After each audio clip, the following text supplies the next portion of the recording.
31 अगस्त को दिल्ली में मना था काला दिवस। इस दिन कई महिला संगठनों ने दिल्ली में राजघाट से पार्लियामेंट स्ट्रीट तक शांतिपूर्वक मार्च किया।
हाथों में बैनर लिए मूसलाधार बारिश में ये महिलाएं शांतिपूर्वक अपनी बात कह रही थी। अगर एक लड़की के झूठा आरोप लगाने पर परम पूज्य संत श्री आशाराम जी बापू जी को कारागार दी जा सकती है, तो इतनी बहनों की वेदना कौन सुनेगा। ये तो कह रही है बापू जी निर्दोष हैं, हर एक बहन अपने में एक सबूत है, तो इन बहनों की वेदना क्यों नहीं सुनी जाती है। पॉक्सो कानून बना बहनों की सिक्योरिटी के लिए, लेकिन उसका सबसे पहला उसका मोहरा कौन बना लिया गया, परम पूज्य बापू जी। जो बापू जी हमारे देश की बच्चियों को, हम बहनों को संस्कार देते हैं, जो हमारा चरित्र बल बढ़ाते हैं, जिनकी प्रेजेंस मात्र से हमारे जीवन में संयम और सदाचार आ जाता है। क्या ये अपॉलिंग नहीं है? Is it not appalling that laws made for the security of women have been targeted against women itself? हमें हमारे गुरु की छत्र छाया से, हमें हमारे जो आधार और जो श्रद्धा का स्तंभ है, हमें उसी से जो है वंचित कर दिया गया। अब ये बताइए, क्या ये हमारे न्याय की मांग नहीं है? हम इतनी सारी बच्चियां मिलके, इतने सारे NGOs आए हैं इस यात्रा के लिए, तो हम चाहते हैं कि बापूजी को रिहा किया जाए। बापूजी एक प्रतिष्ठित व्यक्ति हैं, सही तरीके से जांच पड़ताल होनी चाहिए, जो अभी तक नहीं हो पा रही है। एक हिंदू संत के साथ इतना बड़ा अत्याचार पिछले 1 साल से, सच्चाई, इतने सारे लोग बापूजी के साथ जुड़ के बापूजी के समर्थन में खड़े हुए हैं। हमारी पुकार समाज तक पहुँचे, कानून तक पहुँचे और बापूजी के साथ भी न्याय किया जाए।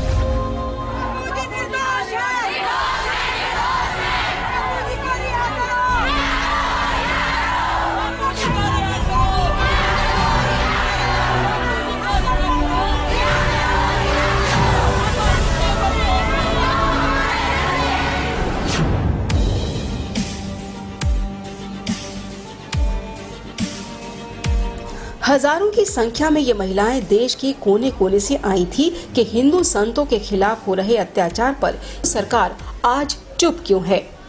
बापूजी के लिए जो साल भर जो उन्होंने जेल में रखा और जिस तरह से उन पर अन्याय हो रहा है, तो इस पर सरकार को सोच विचार करना चाहिए। उनको जमानत पे भी नहीं छोड़ा गया, तो हम भारत देश में रहकर हमारे भारतीय संतों को इतना अपमानित होना पड़ रहा है, तो इसकी आवाज़ उठाने के लिए आज हम इधर आए हैं। अभी 1 साल से बापूजी को रिहा नहीं किया गया है, उन्हें अभी तक जेल में रखा गया है, तो ये अत्यंत खेदजनक बात है। तो इसके विषय में भी मैं यही कहना चाहूँगी, जल्द से जल्द सरकार को इसके विषय में निर्णय लेकर और उन्हें रिहा करना चाहिए। दिल्ली ही नहीं, देश के कई अन्य शहरों में लोग अपना काम धंधा छोड़ बापूजी के लिए न्याय की गुहार मांगने सड़कों पर आ निकले थे।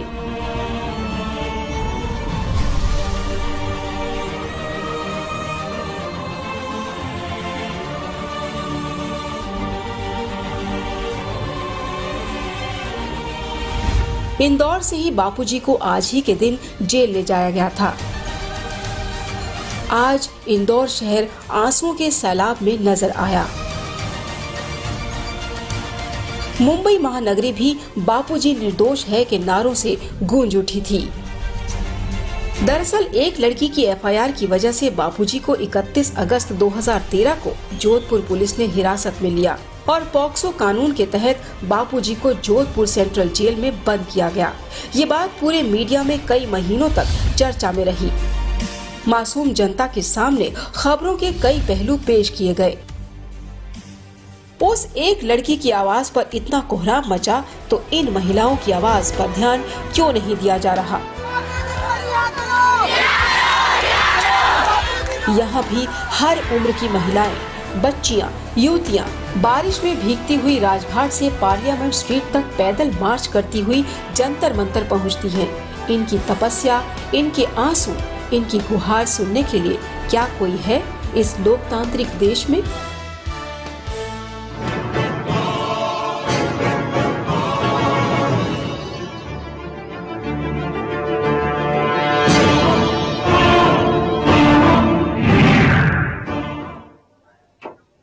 नमस्कार, मैं हूं सुरेश चौहान की और आप देख रहे हैं बिंदास बोल। बिंदास में हम आपके सामने मुद्दा लेकर आए हैं कि आखिर आसाराम बापू को 1 साल होने के बावजूद भी जमानत क्यों नहीं मिली। इस देश में पिछले 1 साल में कितने ऐसी घटना है जिस पर लोगों को आरोप हुए, वो जेल में गए और उसके बाद बाहर आए। उसमें 2.25 लाख करोड़ रुपए का जो घोटाला है 2G वाला, उसका प्रमुख आरोपी से लेके बाकी सारे आरोपी भी जेल के बाहर है। चुनाव भी उसमें से कुछ लोग लड़ चुके हैं। तमाम प्रकार के आरोप जिनके ऊपर लगे और तहलका का संपादक तरुण तेजपाल भी बाहर है, लेकिन आसाराम बापू अभी भी अंदर है। 1 साल हो गया है। 1 साल में उन जिस लड़की ने आरोप लगाए उनके माँ बाप की तक अभी तक गवाही नहीं हुई है।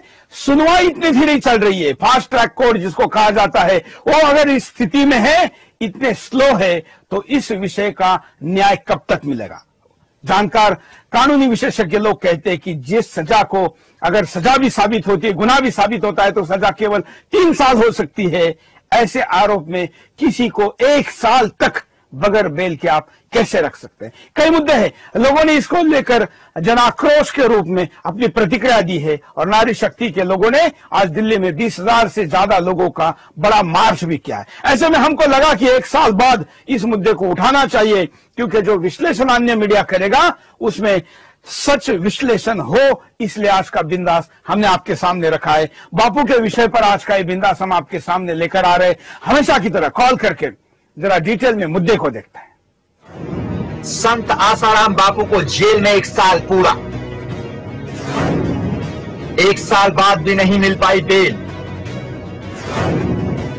बीमारी के इलाज के लिए भी जमानत नहीं मिली। पत्रकार तरुण तेजपाल पर रेप का आरोप लगा, जमानत मिल गई।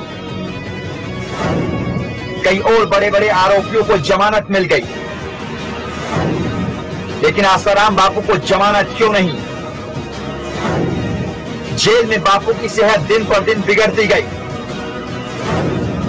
जेल के बाहर बापू के भक्तों का विलाप कर बुरा हाल।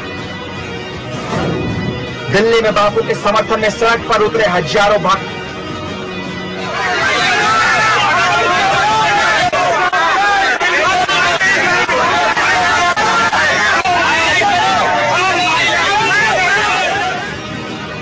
भक्तों का यह सैलाब राजधानी दिल्ली की सड़कों पर आज दिखा। भारी बारिश के बीच बापू को जमानत न मिलने के विरोध में उनके समर्थकों ने राजघाट से लेकर जंतर मंतर तक विरोध मार्च निकाला। बारिश के कारण शुरू में भक्तों की भीड़ कुछ कम दिखी, लेकिन दोपहर तक हजारों समर्थक उमड़ पड़े। गिरफ्तारी के 1 साल बाद भी बापू को जमानत न मिलने से उनके भक्त खासे नाराज और उदास दिखे। झूठे आरोप लगाए गए, सब कुछ सिद्ध हो चुका है कि सब कुछ गलत है, फिर भी बापूजी को छोड़ा नहीं जा रहा है। उनको क्यों नहीं छोड़ा जा रहा है? अगर उनको नहीं छोड़ा जाएगा तो हम इससे ज्यादा उग्र आंदोलन करेंगे। बापू के आरोपों का फैसला तो कोर्ट करेगा, लेकिन इस मामले में सारी कानूनी पूछताछ और जांच की प्रक्रिया पूरी हो चुकी है। उसके बाद भी बापू को जमानत न मिलना हैरान जरूर करता है। इस देश में 2.25 लाख करोड़ रुपए के घोटाले के आरोपियों ए राजा, कनीमोजी, शाहिद बलवा जैसे लोगों को जमानत मिल चुकी है। 80,000 करोड़ रुपए के आरोपी पूर्व मंत्री सुरेश कलमारी जमानत पर बाहर है। चारा घोटाले के आरोपी लालू यादव सजा पाने के बावजूद शान से राजनीति कर रहे हैं। आईपीएल ने घोटाले के आरोपी ललित मोदी लंदन में शान की जिंदगी गुजार रहा है। आदर्श घोटाले में आरोपी कांग्रेस नेता अशोक चौहान की गिरफ्तारी तक नहीं हुई। मुस्लिम धर्मगुरु इमाम बुखारी के खिलाफ दर्जनों केस हैं, लेकिन पुलिस की हिम्मत नहीं कि उन्हें गिरफ्तार करके कोर्ट के सामने पेश कर सके। रेप के मामले में आरोपी तहलका मैगजीन के प्रधान संपादक तरुण तेजपाल को भी जमानत मिल चुकी है। ऐसे में सवाल उठता है कि आखिर समाज सुधार के लिए सैकड़ों काम करने वाले आसाराम बापू को बेल कब मिलेगी। आइए कई कॉलर हमारे साथ जुड़े हैं, उनके पास भी चलते हैं। जय हिंद। जय हिंद सुरेश जी, मैं बोलना चाहती हूँ कि मेडिकल रिपोर्ट में जब ये बात साबित हो गई है कि लड़की के साथ कुछ नहीं हुआ तो फिर बेल मिलनी चाहिए, वरना लोगों का कानून और न्याय व्यवस्था पर से विश्वास ही उठ जाएगा। न्याय व्यवस्था से विश्वास उठ जाएगा अगर ऐसी चीजें होती रही। खास करके 75 साल जिनकी उम्र हो गई है, उनके ऊपर ऐसा आरोप, जिस आरोप की 1 साल में एक पुष्टि भी नहीं हो पाई, तो आप फिर भी उनको जेल में क्यों रख रहे हैं, ये सवाल सबसे बड़ा है। अगले कॉलर, बोलिए, क्या कहना है आपको? हेलो, मैं जल्पा मित्रा बोल रही हूँ बॉस्टन अमेरिका से। हाँ, और हम लोग को दिक्कत ये आ रही है कि जब फरवरी में पुलिस को सारे डॉक्यूमेंट मिले कि लड़की बालिग है, और फिर भी अभी अगस्त हो गया है, अभी तक उन्होंने डॉक्यूमेंट दिए नहीं। कोर्ट भी सख्ती से पुलिस वालों से ले नहीं लिया। ऐसा क्या दबाव है पुलिस पे कि वो दे ही नहीं पा रहे हैं उनको डॉक्यूमेंट कि बापूजी बाहर ना आए? पॉस्को अभी तक हट क्यों नहीं रहा है? क्या बापूजी के लिए पॉस्को बनाया गया है? ये बताइए, क्यों नहीं हमारा इंसाफ हो रहा है? भारत में रहने में इतनी प्रॉब्लम हो रही है भारत के संतों को। धन्यवाद। ये जो भगिनी ने यहाँ पर मुद्दा उठाया है, शायद दर्शकों को पता नहीं होगा, इसलिए मैं अपडेट करूं, क्योंकि आसाराम बापू से जुड़े हुए न्याय वाले जो पक्ष है वो मीडिया में आते ही नहीं।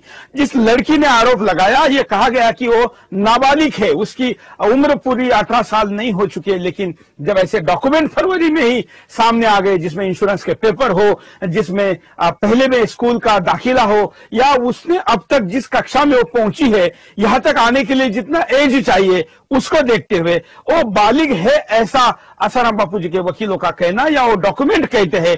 उन डॉक्यूमेंट पर राज्य सरकार का पक्ष रखने के लिए जो समय दिया गया, तो फरवरी से लेकर अगस्त तक अभी तक किसी भी सरकार ने, जहां एफआईआर हुआ वहां या जहां पर कार्रवाई चल रही है उस राजस्थान में भी इस विषय पर कोई खुलासा नहीं हुआ है। क्यों? अगर यह साबित होता है कि उसकी उम्र क्या है, तो उनके ऊपर लगा हुआ जो कानून है जिसमें बेल का प्रावधान नहीं ऐसा कहा जाता है, वो कानून ही अब हट सकता है और उससे बहुत बड़ी राहत उनको मिल सकती है। अगले कॉल, पवन शर्मा नोएडा से बोल रहा हूँ। हाँ, एक हिंदू राष्ट्र में अगर एक हिंदू संत सुरक्षित नहीं है तो वो कहाँ होंगे? आखिर में हिंदू संतों को कहाँ जाना होगा? पहले दूसरी जितनी भी पार्टियां आई थी, उन्होंने राजनीतिक लाभ के लिए एक संत को जेल में डाल दिया गया, और आज उनको जमानत तक नहीं मिल रही, स्वास्थ्य के आधार पे भी नहीं मिल रही। अगर हिंदू राष्ट्र में हिंदू संत को सताया जा रहा है तो फिर उनको न्याय कहाँ मिलेगा? इसमें बहुत बड़ी चौंकाने वाली बात यह भी है कि अगर किसी को मेडिकल इमरजेंसी है तो उसके लिए सुनवाई का भी क्या तरीका होना चाहिए। न्याय व्यवस्था की अभी धज्जियां उड़ रही है इस पूरे प्रकरण में। कोर्ट के ऊपर टिप्पणी करने का संकेत मीडिया में नहीं है, लेकिन जब बात करोड़ों लोगों के श्रद्धा की आती है या न्याय को देरी मतलब अन्याय होता है, तब यह टिप्पणी करना जरूरी हो जाता है। अगले कॉलर, जय हिंद। मैं आकाश चौधरी बोल रहा हूँ रुद्रपुर से। मेरा कहना यह है कि हमारे कानून में एक तो जो है बलात्कार की परिभाषा ही क्लियर नहीं है।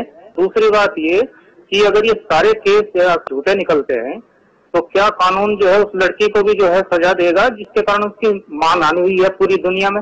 ये चीज सोचनी चाहिए और उससे भी उतना ही जो है कार्यवाही करनी चाहिए जितनी मानहानि में उसकी हुई है, अगर झूठे निकलते हैं। बस इतना ही कहना चाहता हूं। धन्यवाद। ये बिल्कुल एक ऐसा तर्क है कि आप न्याय की जब बात करते हैं तो कहीं आप न्याय के लिए दूसरे के ऊपर अन्याय तो नहीं कर रहे हैं, ये भी तो देखना चाहिए। क्योंकि अगर जैसे स्कॉलर ने कहा वैसे अगर ये सारा मामला जो कि सारे लोगों का, बापूजी के भक्तों का भी ये मानना है या न्यायिक एक्सपर्ट है उनका भी ये मानना है कि ये सब कुछ फर्जी निकल जाएगा, अगर ऐसा होता है तो बापूजी के इस 1 साल को, 6 करोड़ लोगों के भावनाओं को हिंदू धर्म के इमेज को, ये सब कुछ जो नुकसान हुआ है, इसकी भरपाई आखिर कौन करेगा? जरा उपाय देख लेते हैं। बापू को इंसाफ मिले। आसाराम बापू के मामले की जांच में कई गड़बड़ियां हुई हैं। मीडिया के दबाव में साजिश रचने वाले लोगों की पूरी तरह पड़ताल नहीं की जा सकी, जिसके कारण कोर्ट को भी इंसाफ करने में दिक्कत आ रही है। इसके लिए बुजुर्ग बापू को जल्द से जल्द इंसाफ दिलाना जरूरी है। समर्थक लगातार इंसाफ मांगे। पूरी दुनिया में फैले आसाराम बापू के समर्थक वैसे तो लगातार इंसाफ की मांग को लेकर धरना प्रदर्शन कर रहे हैं, लेकिन एकजुट होकर अपनी बात रखना जरूरी है। आखिरकार इंसाफ मांगने में कोई बुराई नहीं है। मीडिया ट्रायल बंद हो। आसाराम बापू के खिलाफ मीडिया के एक हिस्से में अनाप शनाप आरोप चल रहे हैं। बापू के खिलाफ साजिश रचने वालों ने विज्ञापन आदि में पैसा खर्च करके ऐसे मीडिया हाउसों को एक तरह से खरीद लिया है, लेकिन उनको कोई हक नहीं बनता कि राष्ट्र के इतने बड़े संत का अपमानजनक मीडिया ट्रायल किया जाए। आरोप लगाने वालों को सद्बुद्धि आए। बापू के खिलाफ झूठा आरोप लगाने वाली लड़कियां किसके दबाव में है ये तो नहीं पता, लेकिन उनके समर्थक यही दुआ कर सकते हैं कि इन लड़कियों को सद्बुद्धि आए और वो पाप में भागीदार बनने से बचें। ये बिल्कुल आप जो बातें हम तक पहुंचाते हैं, ये हम आपके ही बातों को विदाउट एडिट लोगों तक पहुंचाते हैं। आपने जो कारण, परिणाम और उपाय बताए, वो हमने ज्यादातर लोगों ने बताए हुए बातों को आपके सामने रखा है।